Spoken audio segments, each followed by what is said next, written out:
Hey, children of the Most High God. Today is Friday, and such a beautiful Friday. If you got outside today, you will see that the sun is shining. I went on a walk today, and I hope you got a chance to get some fresh air. So, I have two questions. Have you ever felt tempted to do something even though you know it wasn't right? I know I have more than once on numerous occasions. And I am still learning from those choices and decisions that I have made in my past. So today I want to talk to you for a little bit. I'm not sure if you got to see the interview with Cheyenne Bryant, and I think his name is Justin LeBoy, if I'm not mistaken. Dr. Cheyenne Bryant was on his podcast, and she said some things that was quite a bit disturbing to me. But I understand that, well, what I'm learning to understand is that I have to learn to respect other people's journey. Sometimes when we're growing spiritually, we can look at others and think that they should be more far along than they are. And so whenever I'm doing a video or creating content for the world, I try to be mindful of how I'm speaking about other people, because I never want to put anyone down or make them feel bad about themselves.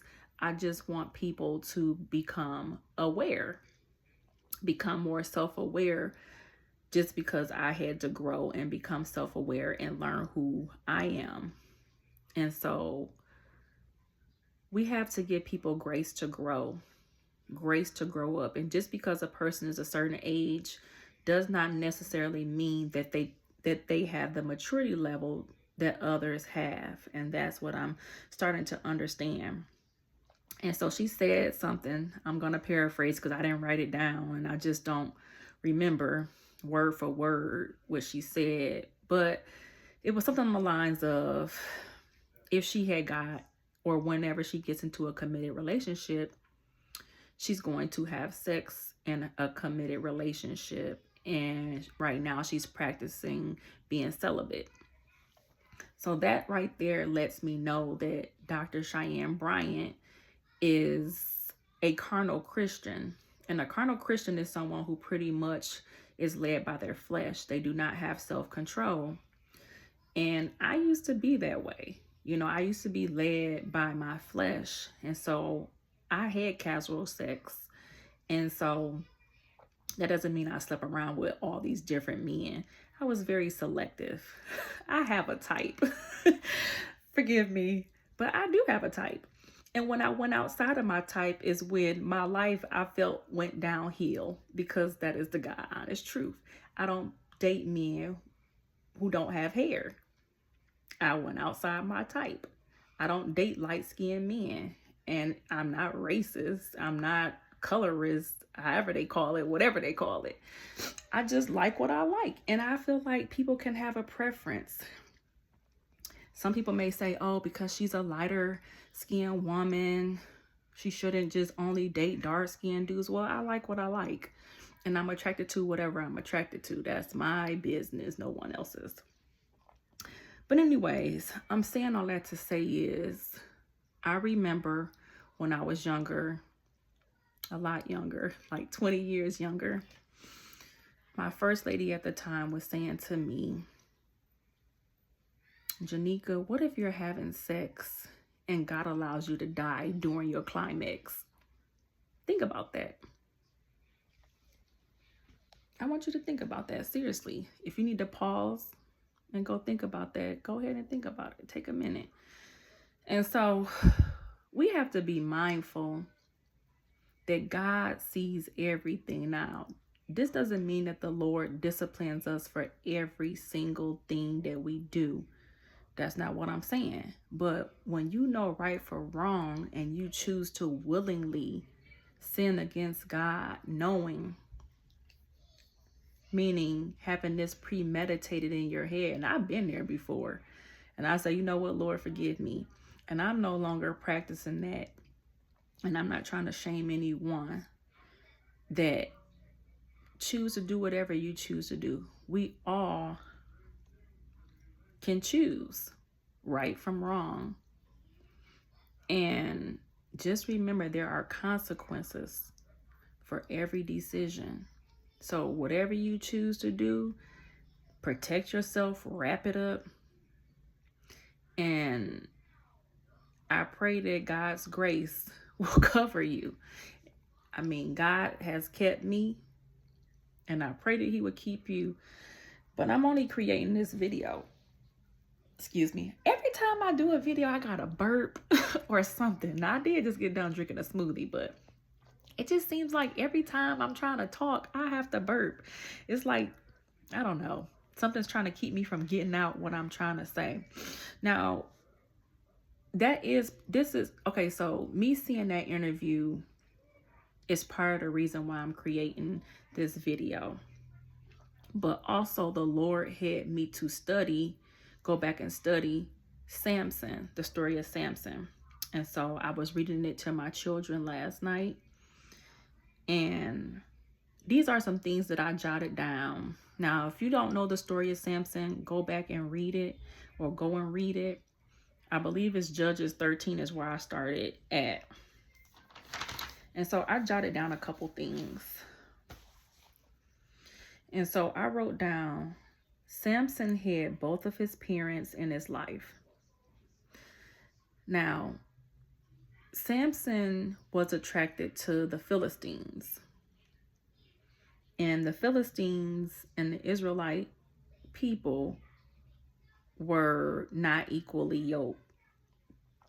And so Samson chose the wrong partner because he would not listen to his parents, because his parents said, you know, is it a woman here that you can choose from the country that we live in or from the area that we live in?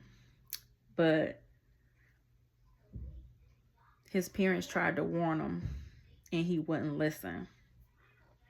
I also wrote down is that we need our parents' help when choosing a partner. Our parents can see things that we're not able to see. This is biblical. When you go back and read the story of Samson, you'll see this.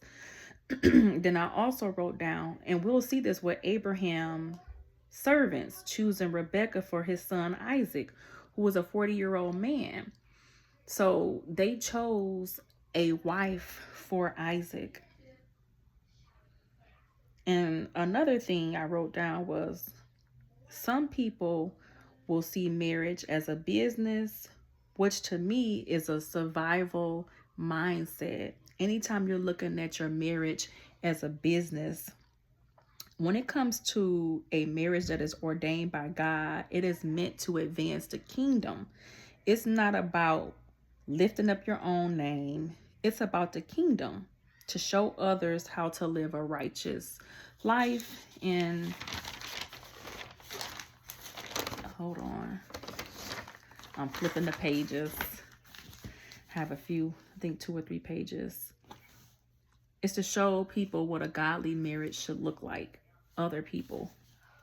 I also wrote down, Samson was attracted to a person who was not, hold on, did I write this right? Samson was attracted to a person who didn't love him back. So Samson was in love with someone that could not love him back. She was only a user. It was all about her financial gain with Samson. Because when you go back and you read the story, she was paid. It's 2 different women. Okay, so the first woman, let me rewind a little bit because I'm jumping ahead of myself. So the first woman that Samson was married to they end up burning her and her family up because she couldn't get the information out of Samson. So he ended up meeting Delilah. And so Delilah was only with Samson for a financial gain, which is very transactional. So it's about her benefiting off of him. And the love that Samson wanted costed him his peace. Ain't that crazy? Like, he really loved Delilah. He was so attracted by Delilah. So attracted to Delilah is what I'm trying to say. That he was willing to give up his peace. We see this so much in today's world. And I also wrote down Matthew 5:39. If anyone slaps you on your right cheek, turn the other to him also. But I say to you that you must not oppose those who want to hurt you.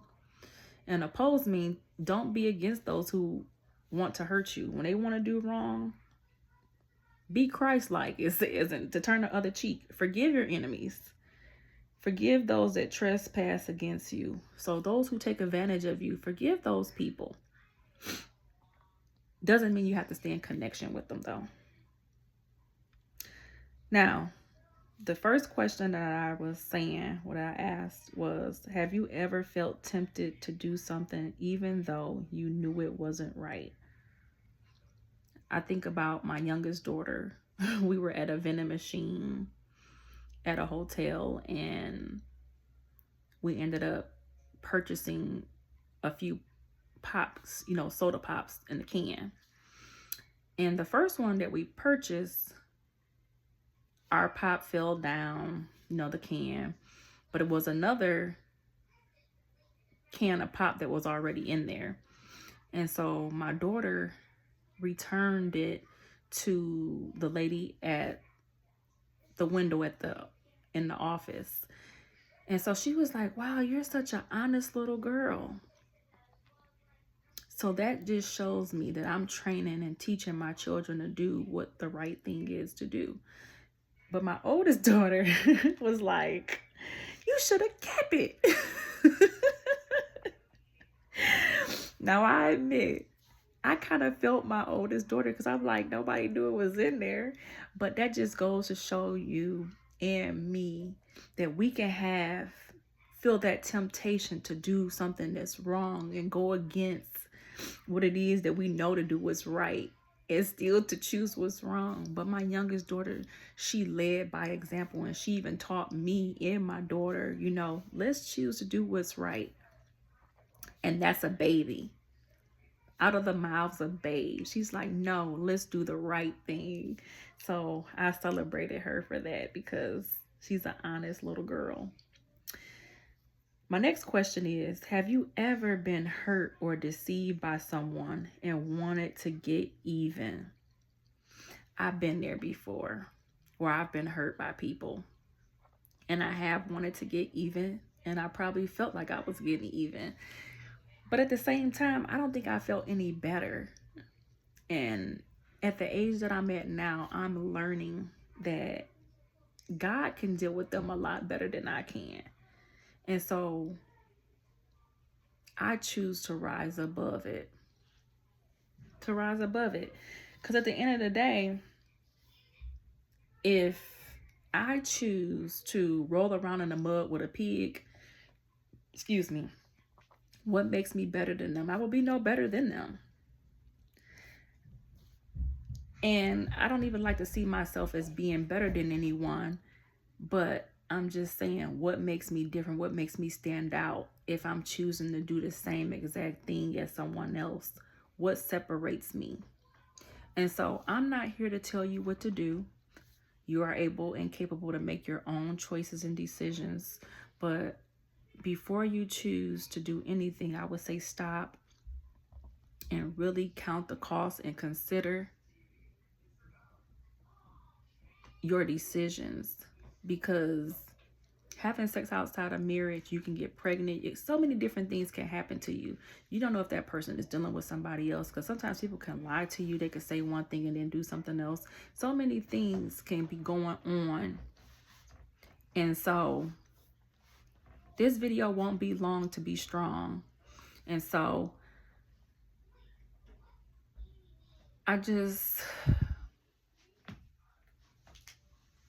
my whole purpose of creating this video is to get you to think and to wake you up, to help you to become self-aware and help you to choose yourself and to love yourself, because I didn't always love myself. But right now, I'm not saying I have to be this perfect person, because we know that no one's perfect. But what I do call perfect is maturing, becoming mature. You know, because we all can say no one is perfect. But the thing is, are you maturing? Are you growing up? Are you really taking the time out to say, you know what? What is 1 or 2 minutes or 5 minutes? I got to thinking about Missy Elliott. You know, that song she had back in the day. No 1 minute, man.